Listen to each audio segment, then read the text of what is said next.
जय हिंद साथियों, स्वागत है आप सभी का शाइन वाईटी क्लासेस में। हिंदी शॉर्ट हैंड की प्रैक्टिस डिक्टेशन 80 शब्द प्रति मिनट गति से डिक्टेशन 5 सेकंड में शुरू होगी। स्टार्ट।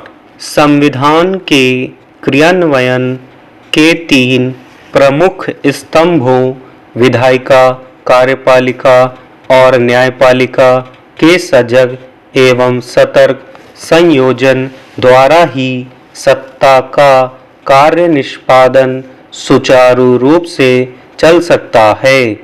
इस आधार पर ईमानदारी से चलने वाला शासन ही जनहितार्थ योगदान कर सकता है।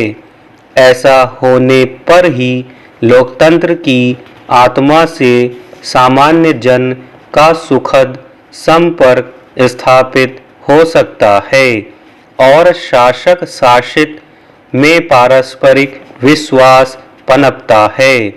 इस प्रकार के समन्वय से जो अपेक्षा है वह हमें गांधी जी बहुत पहले ही समझा गए थे। मेरी दृष्टि से सत्ता कोई साध्य नहीं है, परंतु जीवन के प्रत्येक विभाग में लोगों के लिए अपनी हालत सुधार सकने का एक साधन है। राजनीतिक सत्ता का अर्थ है राष्ट्रीय प्रतिनिधियों द्वारा राष्ट्रीय जीवन का नियमन करने की शक्ति। इसके शब्दार्थ और भावार्थ से कितने जनप्रतिनिधि परिचित होंगे और उनमें से कितने इसे व्यावहारिकता में उतारने का प्रयास करते होंगे। गांधी जी के मूल्यों और जीवन दर्शन का सम्मान करने और तदनुसार आचरण करने वाले लोग उनके जीवन काल में हर तरफ मिलते थे। उसके बाद के कुछ वर्षों तक देश के हर भाग में, हर शहर कस्बे और गांव में भी युवाओं के लिए वे अद्भुत प्रेरणा स्रोत बन जाते थे। इनमें से जो कुछ सत्ता में आ गए थे वे भी अलभ्य नहीं हुए थे। उनका और जनता का संपर्क, संबंध और संवाद वैसा ही बना रहा जैसा स्वतंत्रता आंदोलन के समय रहा था। अब यह तिरोहित हो चुका है।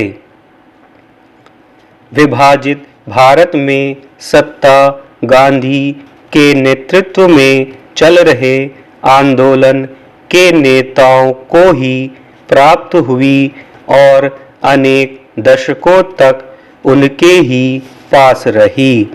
प्रारंभ से ही स्वतंत्र देश में नए नए राजनीतिक दल अस्तित्व में आने लगे थे।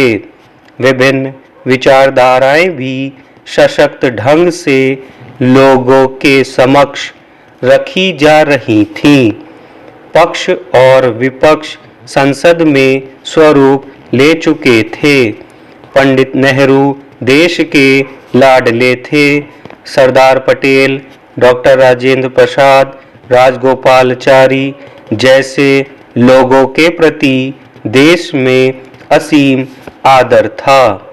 भगत सिंह, चंद्रशेखर आजाद, सुभाष चंद्र बोस जैसे लोगों के प्रति सम्मानपूर्ण चर्चा घर घर होती थी। डॉक्टर राम मनोहर लोहिया वैचारिक प्रखरता के लिए सराहे जाते थे।